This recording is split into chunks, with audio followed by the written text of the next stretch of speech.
அம்பலத்தை அம்பு கொண்டு அசங்கென்றால் அசங்குமோ கம்பமற்ற பார்க்கடல் கலங்கென்றால் கலங்குமோ இன்பமற்ற யோகியை இருளும் வந்து அணுகுமோ செம்பொன்னம்பலத்துளே தெளிந்ததே சிவாயமே.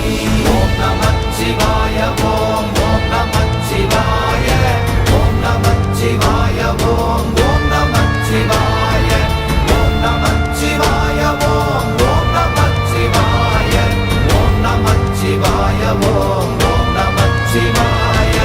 அவ்வெனும் எழுத்தினால் அகண்டம் ஏழுமாகினாய் உவ்வெனும் எழுத்தினால் உருத்தரித்து நின்றனை மவ்வெனும் எழுத்தினால் மயங்கினார்கள் வையகம் அவ்வும் உவ்வும் அவ்வுமாய் அமர்ந்ததே சிவாயமே. ஓம் நமச்சிவாய ஓம்